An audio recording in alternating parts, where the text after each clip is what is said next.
கார்த்திக் தீபா சீரியல்ல ஒரு சூப்பரான எபிசோடு ரிவ்யூ தாங்க இந்த வீடியோல நம்ம இன்னைக்கு பார்க்க போறோம். ஜனவரி 13ஆம் தேதி எபிசோடுக்கான ரிவ்யூவை இந்த வீடியோல வாங்க பார்க்கலாம். என்ன நடக்குதுன்னா, நம்ம கார்த்தி வந்துட்டு அந்த கார்ல அப்படி என்னதான் இருக்கு, மல்லிகா டாக்டரை அப்படி எதுதான் மயக்கப்படுத்திருக்கோம் அப்படின்னு கார்த்தி உண்மையை கண்டுபிடிக்கிறதுக்காக அந்த காரு கிட்ட போறாரு. அதுக்கு முன்னாடியே மாயா என்ன பண்றாங்கன்னா, நேரா அந்த காருக்குள்ள அவங்க வச்ச அந்த மயக்க மருந்து சென்ட்டை எடுத்துடுறாங்க. எடுத்துட்டு எடுக்கிற நேரத்துல தான் கார்த்தி அந்த இடத்துக்கு வராரு. அப்ப மாயா போயிட்டு கார்த்தியோட கண்ணுல அம்பிடாம ஒளிஞ்சுக்கிறாங்க. அப்ப நம்ம கார்த்தி அங்கேருந்து வந்துட்டு காரை பாக்குறாரு. காரை பார்த்தா காருக்குள்ள எதுவுமே இல்லை. கார்த்தி ஓரளவுக்கு வேணுங்கிற அளவுக்கு எல்லா இடத்துலயும் செக் பண்ணி பாக்குறாரு. ஆனா இந்த இடத்துலயுமே எதுவுமே இருக்கிற மாதிரி தெரியல. கார்த்திக்கு ஒரே கவலையா இருக்குது. என்ன இது, ஏதாவது ஒண்ணு நடந்துகிட்டே இருக்கே, இங்க வந்து பார்த்தா எந்தவித ஆதாரமும் கிடைக்கலையே அப்படின்னு கார்த்தி கவலைப்படுறாரு.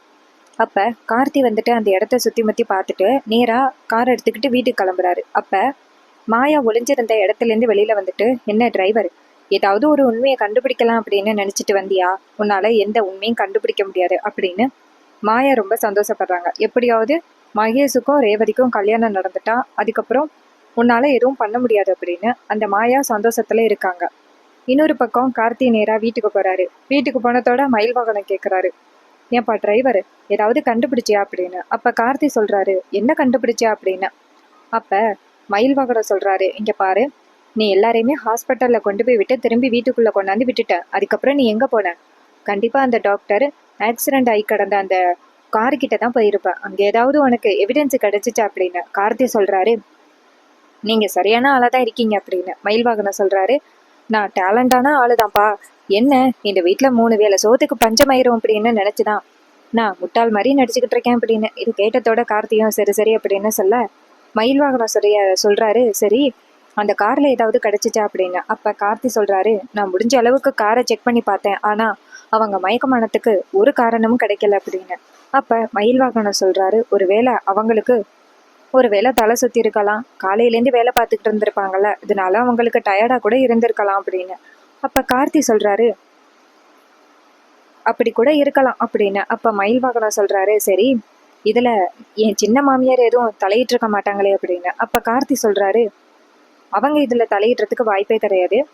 ஏன்னா இந்த கல்யாணம் நின்று போனா அவங்களுக்கு தானே பிரச்சனை, அதனால இந்த கல்யாணம் நிக்கிறதுக்கு எதுவும் பண்ண மாட்டாங்க, வேற ஏதோ இதுக்கு பின்னாடி காரணம் இருக்கு அப்படின்னு. இதை கேட்டதோட மயில் வாகனம் சொல்றாரு, அப்ப இன்னொரு லேடின்னு சொன்னியே, அந்த லேடியா? ஏன்பா இன்னொரு லேடி இருக்காங்கன்னு சொல்ற, அது தெரிஞ்சவங்களா தெரியாதவங்களா அப்படின்னு. அப்ப கார்த்தி சொல்றாரு, அது தெரிஞ்சவங்க தான், ஆனா யாரு அப்படிங்கிறத நான் இன்னும் கண்டுபிடிக்கல அப்படின்னு. அப்ப மயில் வாகனம் சொல்றாரு, இங்க பாருப்பா டிரைவர், அந்த கலசத்தையே அவ்வளவு சுலபமா காப்பாத்தி கொண்டாந்து நீ வீட்டுல கொடுத்துட்ட.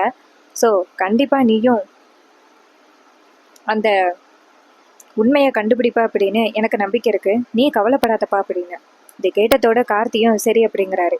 அதுக்கப்புறமா அந்த மயில் வாங்கன சொல்றாரு, சரிப்பா டிரைவர், உன்கிட்ட நான் ரொம்ப நேரம் பேசிக்கிட்டு இருந்தானா என் பொண்டாட்டி என்கிட்ட சண்டைக்கு வந்துருவா, அப்புறம் சோறு கொடுக்காம போயிடுவாங்க, நான் போறேன் அப்படின்னு சொல்லிட்டு வெளியில போறாரு. இதை பார்த்துட்டு நம்ம கார்த்தி சிரிக்கிறாரு. அதுக்கப்புறம் கார்த்தி நினைக்கிறாரு, இதுக்கு பின்னாடி யாரு காரணமா இருப்பா அப்படின்னு கார்த்திக்கு ஒரே டவுட்டா இருக்கு. அப்பன்னு பார்த்து அந்த சந்திரா வீட்டை விட்டு வெளியில போறத கார்த்தி பாக்குறாரு. அப்ப கார்த்தி நினைக்கிறாரு, இவங்க எப்ப பார்த்தாலும் எங்கே வெளியில கிளம்பி போயிட்டே இருக்காங்க, அப்படி எங்க கிளம்பி போறாங்க அப்படின்னு கார்த்தி சந்திராவை ஃபாலோ பண்றாரு. அப்ப சந்திரா வெளியில வந்துட்டு நேரா சிவனாண்டிக்கு கால் பண்றாங்க. சிவனாண்டி போன் அட்டன் பண்ணி, சொல்லு சந்திரா அப்படின்னு சொல்ல, சந்திரா சொல்றாங்க, என்னங்க எங்க இருக்கீங்க அப்படின்னு. சிவனாண்டி சொல்றாரு, சந்திரா நான் வீட்டில தான் இருக்கேம்மா அப்படின்னு.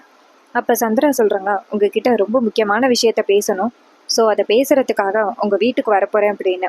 அப்ப சிவனாண்டி சொல்றாரு, வா சந்திரா, உன்னை பார்த்தும் 3-4 நாள் ஆயிட்டு, அந்த டிரைவருக்கு பயந்து உன்னை சந்திக்கவே முடியல அப்படின்னு. அப்ப சந்திரா சொல்றாங்க, அதனால தாங்க நானும் உங்களை சந்திக்க முடியல, இப்ப அந்த டிரைவர் இந்நேரம் தூங்கி இருப்பான், அதான் இந்த நேரத்துல வெளியில வந்தேன் அப்படின்னு. இது கேட்டதோட சிவனாண்டியும் சரி வா சந்திரா, வெயிட் பண்றேன் அப்படின்னு சொல்றாரு. இன்னொரு பக்கம் நம்ம சந்திரா வந்துட்டு திரும்பி பாக்குறாங்க. அப்ப கார்த்தி ஒளிஞ்சுக்கிறாரு. அப்ப சந்திரா பார்த்துட்டு, அப்பாடா யாருமே இல்லை, கண்டிப்பா அக்காவும் அந்த டிரைவரும் தூங்கி இருப்பாங்க, இந்த நேரத்துல நம்ம போகலாம் அப்படின்னுட்டு சந்திரா நைஸா அந்த இடத்துல இருந்து வெளியில போறாங்க. அப்ப கார்த்தி இதை பார்த்துட்டு, இந்த நேரத்துல இவங்க யாரை சந்திக்க போறாங்க அப்படின்ட்டு அந்த சந்திராவை கார்த்தி ஃபாலோ பண்ணிக்கிட்டே போறாரு. சந்திரா நேரா அந்த சிவனாண்டி வீட்டுக்கு போறாங்க. அப்ப கார்த்தி இதை பார்த்ததோட அதிர்ச்சி ஆகுறாரு, இவங்க எதுக்கு சிவனாண்டியோட வீட்டுக்கு போறாங்க அப்படின்னு. அப்ப சந்திரா நேரா வீட்டுக்குள்ள போனதோட அங்க சிவனாண்டி இருக்காரு. அப்ப நம்ம கார்த்தி பாக்குறாரு ஒளிஞ்சு நின்று. அப்ப நம்ம சிவனாண்டி நேரா சந்திராவை பார்த்து, பாத்தியா சந்திரா, அந்த டிரைவருக்கெல்லாம் பயந்து நம்ம இப்படி மீட் பண்ண வேண்டியதா இருக்கு அப்படின்னு. அப்ப சந்திரா சொல்றாங்க, என்னங்க, நம்ம நினைக்கிற மாதிரி அவன் சாதாரண ஆளெல்லாம் கிடையாது. அந்த கலசத்தையே வெறும் 5 மணி நேரத்துல கண்டுபிடிச்சவன். அதுக்கு யாரு காரணம் அப்படிங்கிறதையும் கண்டுபிடிச்சிட்டான். ஆனா இன்னும் அக்கா கிட்ட அதை பத்தி சொல்லல.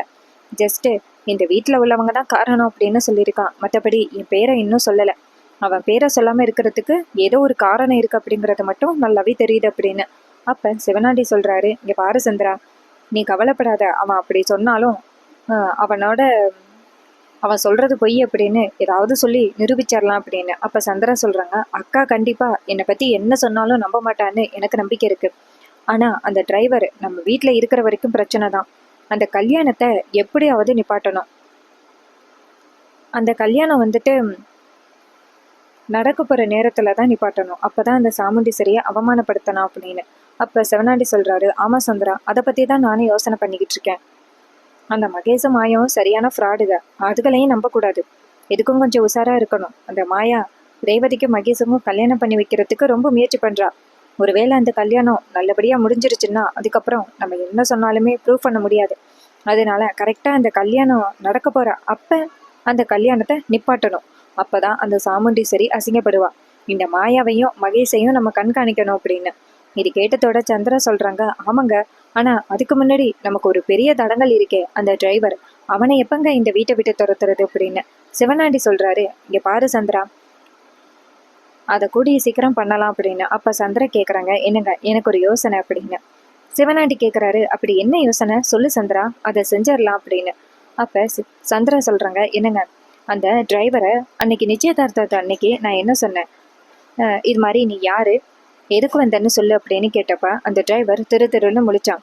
என்ன நடந்தாலும் அவன் யாரு, அவன் பேர் என்ன, எங்கேருந்து வந்திருக்கான் அப்படிங்கிற எந்த டீட்டெயிலையும் அவன் சொல்லவே இல்லை. அப்படி அவன் சொல்லலைன்னா அதுக்கு பின்னாடி ஏதோ ஒரு காரணம் இருக்கு அப்படின்னு தானே அர்த்தம். ஃபர்ஸ்ட் அந்த காரணம் என்ன அப்படிங்கிறத நம்ம சீக்கிரம் கண்டுபிடிக்கணும். முதல்ல அந்த டிரைவர் யாரு, எந்த ஊர்ல இருந்து வந்திருக்கான், எதுக்காக ரொம்ப நல்லவன் மாதிரி நடிச்சுக்கிட்டு இருக்கான், என்ன நடந்தாலும் இந்த வீட்டை விட்டு போகக்கூடாது அப்படிங்கிற முடிவுல இருக்கான் அப்படிங்கிறது எல்லாத்தையுமே நாங்க கண்டுபிடிக்கணும். அப்படி கண்டுபிடிச்சா அவன் கண்டிப்பா நம்ம பேச்சை கேட்டுதான் ஆகணும். அப்படி என்ன உண்மையை மறைக்கிறான், அப்படி அவன் யாரு அப்படிங்கிறத கண்டுபிடிச்சே ஆகணும் அப்படின்னு சந்திரா சொல்ல, இது கேட்டுட்டு சிவனாண்டி சொல்றாரு, சந்திரா, ஆரம்பத்துல இருந்து இந்த விஷயத்த பத்தி தான் நானே யோசனை பண்ணிக்கிட்டு இருந்தேன். அவன் யாரு அப்படிங்கிறத கண்டுபிடிக்க வேண்டியது ரொம்ப முக்கியமான ஒண்ணு அப்படின்னு. இதை கேட்டுட்டு சந்திரா சொல்றாங்க, ஆமாங்க அப்படின்னு. இது எல்லாத்தையுமே நம்ம கார்த்தி பாக்குறாரு. கார்த்தி பார்த்துட்டு, இந்த சந்திரா மேல நம்ம சாமுண்டீஸ்வரி மேடம் எவ்வளவு நம்பிக்கை வச்சிருக்காங்க, கடைசியில இவங்க என்ன இப்படிப்பட்ட ஒரு வேலையை பார்த்துக்கிட்டு இருக்காங்க. சிவனாண்டி எத்தனை தடவை சாமுண்டீஸ்வரி மேடத்தை கொலை பண்ண வந்திருக்கான், ஆனா அவங்க கூட போயிட்டு இவங்க பேசிக்கிட்டு இருக்காங்க. இது நல்லதா படலையே. அப்ப வீட்டுக்குள்ள இருக்கிற துரோகி இவங்க தானா அப்படின்னு கார்த்தி அப்படியே சந்திராவையும் சிவனாண்டியும் ஒன்னா இருக்கிறப்ப அப்படியே போட்டோ எடுக்கிறாரு கார்த்தி. இன்னொரு பக்கம் சந்திரா நேரா சிவனாண்டி கிட்ட, இங்க பாரு சிவனாண்டி, நல்லா ஞாபகம் வச்சுக்கோ, அந்த டிரைவர் சாதாரண ஆள் கிடையாது, அவன்கிட்ட கொஞ்சம் நம்ம உஷாரா தான் இருக்கணும் அப்படின்னு. அப்ப சிவனாண்டி சொல்றாரு, சரி நான் பாத்துக்கிறேன் அப்படின்னு சொல்ல, சந்திரா சொல்றாங்க, சரி அக்கா என்னை தேடினாலும் தேடுவா, நான் வேற ரொம்ப நேரமா இல்ல, திடீர்னு அக்கா பாதி குரல எந்திரிச்சு வந்து என்னை பார்த்தான்னா பிரச்சனை ஆகிரும் அப்படின்னு. இது கேட்டதோட சிவனாண்டியும், சரி சந்திரா நீ வீட்டுக்கு போ அப்படின்னு சொல்ல, சந்திராவும் சரி அப்படின்னு சொல்றாங்க. இன்னொரு பக்கம் கார்த்தி அப்படியே அந்த சந்திராவை சிவனாண்டி இருக்கிற போட்டோவை எடுத்துக்கிறாரு. எடுத்துட்டு கார்த்தி நேரா வீட்டுக்கு போறாரு. அங்க போயிட்டு ஒரே குழப்பத்துல உட்கார்ந்துருக்காரு. அதே நேரத்துல சாமுண்டீஸ்வரிக்கு ஒரு கெட்ட கனவு வருது. அவங்க ரேவதியோட கல்யாணம் நிக்கிற மாதிரி கனவு வருது. உடனே சாமுண்டீஸ்வரி டக்குன்னு எந்திரிச்சு உட்காடுறாங்க. உட்காந்துட்டு, என்ன இது, இப்படிப்பட்ட ஒரு கனவு வந்திருக்கு, சரி இதை பத்தி நம்ம சந்திராட்ட கேட்போம், மனசு குழப்பமா இருக்கு அப்படின்ட்டு சாமுண்டீஸ்வரி வெளியில வராங்க. வெளியில வந்துட்டு நேரா சந்திராவோட ரூம் கதவை தட்டுறாங்க. ஆனா சந்திரா கதவை திறக்கல. அப்ப சாமுண்டீஸ்வரி நினைக்கிறாங்க, என்ன இது, சந்திர கதவை திறக்க மாட்டேங்கிறா அப்படின்னு கதவை திறந்தா உள்ளார சந்திராவை காணும். சந்திராவை காணுனத்தோட சாமுண்டீஸ்வரி ஷாக் ஆகுறாங்க. அப்ப சாமுண்டீஸ்வரி வெளியில வந்துட்டு சந்திராவை தேடுறாங்க.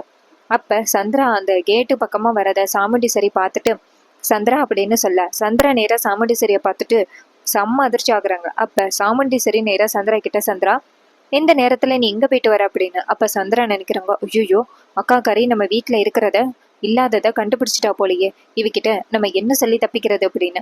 அப்ப சாமுண்டேஸ்வரி கேக்குறாங்க, சந்திரா இந்த நேரத்துல எங்க போயிட்டு வர, இதெல்லாம் பாதுகாப்பே இல்லை அப்படின்னு. அப்ப சந்திரா சொல்றாங்க, இல்லக்கா வெளியில ஏதோ நாய் குலைக்கிற சத்தம் கேட்டுச்சு, அதான் போயிட்டு வந்தேன் அப்படின்னு. அப்ப சாமுண்டீஸ்வரி சொல்றாங்க, அப்படியா, இங்க பாரு இந்த மாதிரி எல்லாம் நீ தனியா போக கூடாது சரியா அப்படின்னு. சந்திராவும் சரிக்கா நான் போகல, என் மேல அவ்வளவு பாசமாக்கா அப்படின்னு. சாமுண்டீஸ்வரி சொல்றாங்க, இங்க பாரு எனக்கு இருக்கிற ஒரே தங்கச்சி நீ மட்டும்தான், அப்புறம் உன் லைஃபை நான் பாத்துக்கணும்ல அப்படின்னு சொல்ல சந்திராவும் சரிக்கா அப்படின்னு சொல்லிட்டு மனசுக்குள்ள என்ன யோசிக்கிறாங்கன்னா, என் புருஷன் கூட என்னை வாழ வைக்காம என்னை இவ்வளவு கொடுமைப்படுத்திக்கிட்டு இருக்க, நீ மட்டும் உன் புருஷன் குழந்தை குட்டின்னு சந்தோஷமா இருக்க, என்னை அனாதையாக்கி வச்சிருக்க, அதை பத்தி யோசிக்க மாட்டியாடி அப்படின்னு.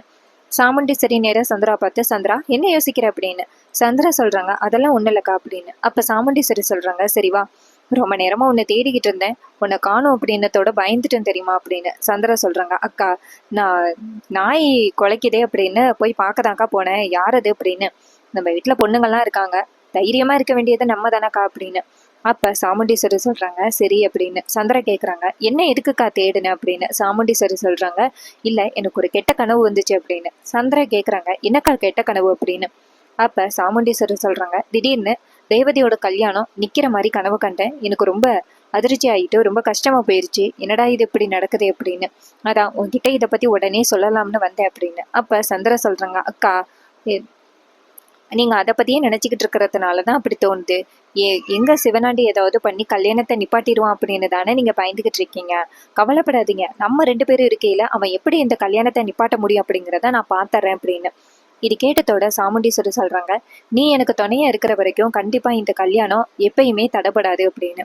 இது கேட்டதோட சந்திராவும், ஆமாக்கா நான் தான் உனக்கு எப்பவுமே துணையா இருக்கேன்னு, அதனால கண்டிப்பா இந்த கல்யாணம் எப்பயுமே நிக்காது அப்படின்னு சொன்னதோட சாமுண்டீஸ்வரியும், சரி எனக்கு மனசு ரொம்ப கஷ்டமா இருந்துச்சு, அதான் உன்கிட்ட சொல்ல வந்தேன் அப்படின்னு சொல்லிட்டு சாமுண்டீஸ்வரி நேரா ரூம்குள்ள போறாங்க. அப்ப சந்திரா நினைக்கிறாங்க, உன் பொண்ணோட கல்யாணம் உண்மையாவே நிக்க போகுது, அதுதான் உனக்கு கனவா வந்திருக்கு அப்படின்ட்டு. சந்திரா ரொம்ப சந்தோஷப்பட்டு நேரா ரூமுக்கு போக பாக்குறாங்க. அப்ப கார்த்தி டக்குன்னு வந்து நிக்கிறாரு. கார்த்தியை பார்த்ததோட சந்திரா கேக்குறாங்க, ஏய் என்ன வேணும் உனக்கு அப்படின்னு. அப்ப கார்த்தி சொல்றாரு, எங்க போயிட்டு வந்தீங்க அப்படின்னு. அப்ப சந்திரா சொல்றாங்க, நான் எங்க போனா உனக்கு என்ன அப்படின்னு. அப்ப கார்த்தி சொல்றாரு, நீங்க எங்க போனீங்க அப்படிங்கறத நான் சொல்லவா அப்படின்னு. இது கேட்டதோட சந்திரா ஷாக் ஆகுறாங்க. நான் எங்க போனேன் அப்படிங்கிறது உனக்கு என்ன தெரியும், நீ என்ன ஃபாலோ பண்றியா அப்படின்னு. அப்ப கார்த்தி சொல்றாரு, ஃபாலோ எல்லாம் பண்ணல, என்னடா வீட்டுல உள்ளவங்க ஒருத்தவங்களை காணுமே அப்படின்னு பார்த்தேன், அவ்வளவுதான் அப்படின்னு. இது கேட்டதோட சந்திராவும், இங்க பாரு தேவையில்லாம என்கிட்ட கேள்வி கேட்கிற வேலையெல்லாம் வச்சுக்காத, நீ ஒண்ணு இந்த வீட்டோட எஜமானி கிடையாது, ஜஸ்ட் ஒரு டிரைவர் தான், அது ஞாபகம் வச்சுக்க அப்படின்னு சொல்லிட்டு கோவமா அந்த இடத்துல இருந்து சந்திரா ரூம் கதவை சாத்துறாங்க. இதை பார்த்துட்டு கார்த்தி நினைக்கிறாரு, இன்னும் எத்தனை நாள் தான் நீங்க உண்மையை மறைச்சிக்கிட்டு இருக்கீங்க அப்படிங்கிறத நானும் பாத்துறேன் அப்படின்னு. சந்திரா ரூமுக்குள்ள போனதோட, இன்னும் இது இவன் தேவையில்லாம விசாரிக்கிறான், நான் போயிட்டு என் புருஷன் சிவன் ஒருவேளை நான் போயிட்டு என் புருஷன் சிவனாண்டியை பார்த்துட்டு வந்தது இந்த டிரைவருக்கு தெரிஞ்சிருக்குமோ, அப்படி தெரிஞ்சா நான் அந்த சிவனாண்டிய கூட சேர்ந்து பிளான் பண்றதுன்னு தெரிஞ்சிருமே அப்படின்ட்டு சந்திரா குழப்பமா இருக்காங்க. அப்ப சந்திரா நேரா சிவனாண்டிக்கு கால் பண்றாங்க. சிவனாண்டி கேக்குறாரு, என்ன சந்திரா இப்பதான் போன உடனே கால் பண்ற, ஏதாவது பிரச்சனையா, சாமுண்டீஸ்வரி உன்னை கண்டுபிடிச்சிட்டாள் அப்படின்னு. அப்ப சந்திரா சொல்றாங்க, இல்லைங்க, ஏதோ சாமுண்டீஸ்வரி கெட்ட கனவு வந்துட்டாலாம், அவ பொண்ணோட கல்யாணம் நிக்க போற மாதிரி, உடனே என்னை தேடி இருக்கா, நல்ல வேளை சரியான நேரத்துக்கு நான் வந்துட்டேன், இங்க சொல்லிட்டே தானே வந்தேன் என் அக்கா என்ன தேடுனாலும் தேடுவான்னு, அதே மாதிரி என்னை தேடிட்டு இருந்திருக்கா. எங்க போனா அப்படின்னு அக்கா கறி திருவி திருவி கேட்டுக்கிட்டு இருந்தா. நல்ல வேலை அவகிட்ட நான் என்ன சொன்னேன்னா, ஏதோ நோய் குலைச்சிச்சு அப்படிங்கறத போய் பார்க்க தான் போனேன் அப்படின்னு சொன்னதோட அக்கா காரியும் சரி அப்படின்னு சொல்லிட்டேன் அப்படின்னு சொன்னதோட கார் அந்த சிவனாண்டியும் சரி இதுக்கு மேல கொஞ்சம் பாதுகாப்பா இருந்துக்கும் அப்படின்னு சொல்ல சந்திராவும் சரி அப்படின்னு சொல்றாங்க. அதுக்கப்புறம் கார்த்தி நேரா அவரோட ரூமுக்கு போயிட்டு இவங்க போயிட்டு சிவனாண்டியை பார்த்துட்டு வந்துட்டு என்கிட்ட போய் சொல்றாங்க, கண்டிப்பா ரொம்ப பெரிய தப்பு பண்றாங்க, கூடவே இருந்துக்கிட்டு சாமுண்டீஸ்வரி மேடத்தை கொலை பண்றதுக்கு எவ்வளோ பெரிய திட்டம் போட்டுக்கிட்டு இருக்காங்க. இவங்களை பத்தின உண்மையை கூடிய சீக்கிரம் சாமுண்டீஸ்வரி அத்தைக்கு நிரூபிக்கணும். அப்ப ஒருவேளை இவங்க தான் வீட்டுக்குள்ள நடக்கிற பிரச்சனை எல்லாத்துக்குமே காரணமோ அப்படின்னு கார்த்தி தனியா ஒரு உண்மையை கண்டுபிடிக்கிறாரு. அதே நேரத்துல மயில் வாகனரும் போறாரு. அப்ப கார்த்தி கேக்குறாரு, என்னாச்சு இந்த நேரத்துல என்ன பார்க்க வந்திருக்கீங்க அப்படின்னு. அப்ப மயில் வாகனம் சொல்றாரு, இங்க பாரு டிரைவர், ஏதோ ஒரு உண்மையை கண்டுபிடிக்கிறேன்னு சொன்னீங்கல்ல, எனக்கு நைட்டு பூரா தூக்கமே வரல, அப்படி என்ன உண்மை அப்படின்னு. அப்ப கார்த்தி நேரா அந்த போட்டோ காமிக்கிறாரு. போட்டோ பார்த்ததோட அந்த மயில் வாகனம் அதிர்ச்சி ஆகுறாரு, யோ என்னப்பா இது அப்படின்னு. அப்ப கார்த்தி சொல்றாரு, உங்க எல்லாரையும் நல்லா ஏமாத்திட்டு இருக்காங்க அப்படின்னு. இது கேட்டதோட மயில் வாகனம் சொல்றாரு, இந்த விஷயம் மட்டும் சாமுண்டீஸ்வரி அத்தைக்கு தெரிஞ்சிச்சுன்னா அவ்வளவுதான், ரொம்ப பெரிய பிரச்சனை ஆகிரும். சாமுண்டீஸ்வரி அத்தை மட்டும் இந்த ஃபோட்டோவை பார்த்தாங்கன்னா அவ்வளோதான், சந்திராவை உண்டு இல்லைன்னு பண்ணிடுவாங்க. சின்ன மாமியார் அதுக்கப்புறம் இந்த வீட்டுக்குள்ளே எல்லாமே போயிடுவாங்க அப்படின்னு. இது கேட்டதோட கார்த்தி சொல்கிறாரு, இங்கே பாருங்க, அப்படி அந்த சந்திராவும் சிவனாண்டிக்கும் என்ன தொடர்பு? அந்த சந்திரா எதுக்காக சிவனாண்டியை போய் பார்க்குறாங்க? எதுக்காக அந்த சிவனாண்டி சந்திரா கூட பேசுகிறாரு? இதுக்கு பின்னாடி என்ன காரணம் இருக்குது அப்படின்னு கேட்க மயில் வாகனம் சொல்கிறாரு, இந்த வீட்டில் நடக்கிற பல விஷயங்கள் உனக்கு தெரியாது போல அப்படின்னு. அப்போ கார்த்திக் கேட்குறாரு, என்னன்னு சொல்லுங்க அப்படின்னு. அப்போ மயில் வாகனம் சொல்கிறாரு, இங்கே பாருங்க, அந்த சிவனாண்டியும் சந்திராவும் ஹஸ்பண்ட் அண்ட் ஒய்ஃப் அப்படின்னு. இது கேட்டதோட நம்ம கார்த்திக்கு பேரதிர்ச்சி ஆகுது. என்ன சொல்கிறீங்க, அவங்க 2 பேரும் ஹஸ்பண்ட் அண்ட் ஒய்ஃபா? எதுக்காக அவங்க 2 பேரும் இங்கே இல்லாமல் தனித்தனியாக இருக்காங்க? என்ன பிரச்சனை அப்படின்னு கேட்க அப்பா மயில் வாகனம் சொல்கிறாரு, இங்கே பாருப்பா கார்த்தி, இதுக்கு பின்னாடி ரொம்ப பெரிய காரணம் ஒன்று இருக்குது. சந்திரா தெரியாமல் சிவனாண்டியை லவ் பண்ணியிருக்காங்க. அவங்க 2 பேரும் யாருக்கு தெரியாமல் கல்யாணம் பண்ணிட்டாங்க. ஆனால் சாமுண்டீஸ்வரிக்கு தெரிஞ்சதோட அவங்க அம்மா இறந்ததுக்கு அந்த சிவனாண்டியோட அப்பா தானே காரணம். அதனால அவரை கொண்டுட்டாங்க. இதனால அந்த சிவகாமி செம கோவப்பட்டு அந்த சந்திரா வந்துட்டு இங்கே வரவே கூடாதுன்னு சொல்லிட்டா. சாமுண்டீஸ்வரியும் அந்த குடும்பத்தோட என் தங்கச்சி இருக்கக்கூடாது அப்படின்ட்டு கையை பிடிச்சி இழுத்துட்டு வந்துட்டான். அதுக்கப்புறம் இவங்க போயிட்டு மயில் சிவனாண்டியை பார்க்கல அப்படின்னு தான் இத்தனை நாளும் நாங்கள் நினச்சிக்கிட்டு இருந்தோம். ஆனால் இப்படிப்பட்ட ஒரு விஷயம் நடக்கும் அப்படின்னு நான் எதிர்பார்க்கவே இல்லை. அப்போ இத்தனை நாளும் அத்தை கொலை பண்ணுறதுக்கு ட்ரை பண்ணது இந்த சந்திராவா? என்னால் நம்பவே முடியல. அது எப்படி சொந்த அக்காவையே கொலை பண்ணுறதுக்கு தைரியம் வந்துச்சு அப்படின்னு சிவனாண்டி பற்றி அடிக்கடிக்கா நம்ம மயில் வாகனம் சொல்லிக்கிட்டு இருக்காரு. பல உண்மைகள் தெரிஞ்சதோட கார்த்திக்கு பேரதிர்ச்சி ஆகுது. மயில் வாகனம் சொல்கிறாரு, இங்கே பாருப்பா, எனக்கு என்னமோ அந்த சந்திரா சின்ன மாமியார் அத்திக்கு எதிராக ரொம்ப பெரிய பிளான் பண்ணுற மாதிரி இருக்குது. எப்படியாவது ரேவதியோட கல்யாணத்தை நிப்பாட்டணும் அப்படின்னு தான் கண்டிப்பாக அந்த சந்திரா ட்ரை பண்ணுறதுக்கு வாய்ப்பு இருக்குது. அப்படி எதுவுமே நடக்காமல் அவங்க 2 பேரோட கல்யாணத்தை நீ நல்லபடியாக நடத்தி முடிச்சு வைக்கணும் அப்படின்னு. இது கேட்டதோட கார்த்தி சொல்கிறாரு, ரேவதியோட கல்யாணத்துக்கு முடிச்சு வைக்கிறேன் அப்படின்னு ரேவதி கிட்ட வாக்கு கொடுத்துருக்கேன். என்ன பிரச்சனை இருந்தாலும் அவங்களோட கல்யாணத்தை நான் நல்லபடியாக முடிச்சு வைப்பேன் அப்படின்னு. இது கேட்டதோட மயில் வாகனம் சொல்கிறாரு, இங்கே பாருப்பா, இந்த குடும்பத்தையும் நீ தான் பாதுகாக்கணும். சந்திரன் இந்த வீட்டுக்குள்ளே இருக்கான்னா கண்டிப்பாக அத்தைக்கு ஏதாவது ஒரு ஆபத்து கொண்டு வர நினைப்பாங்க. அவங்கள பற்றின உண்மை தெரிஞ்சதோட எனக்கு ரொம்ப அதிர்ச்சி ஆகுது. நீ தான் எப்படியாவது சாமுண்டீஸ்வரி அத்தையை காப்பாற்றணும் அப்படின்னு. கார்த்தி சொல்கிறாரு, இங்கே பாருங்க, அதை நான் பார்த்துக்கிறேன். இந்த குடும்பத்தில் சந்திரவால எந்தவித ஆபத்தும் வராது, நான் வாக்கு கொடுக்குறேன் அப்படின்னு. இது கேட்டதோட மயில் வாகனம் கார்த்திக்கு நன்றி சொல்கிறாரு. அத்தை இது வரைக்கும் யாருக்குமே துரோகம் நினச்சதில்லை. தப்பு பண்ணுறவங்களுக்கு மட்டும்தான் தண்டனை கொடுத்துருக்காங்க. நீ தான் எப்படியாவது அத்தையை காப்பாற்றணும் அப்படின்னு. இந்த ப்ரெடிக்ஷன் உங்களுக்கு பிடிச்சிருந்துச்சுன்னா இந்த வீடியோக்கு ஒரு லைக் பண்ணிக்கோங்க. நம்ம சேனலை சப்ஸ்கிரைப் பண்ணிவிட்டு பக்கத்தில் உள்ள பெல் ஐக்கானை கிளிக் பண்ணி ஆல்ல செட் பண்ணிக்கோங்க.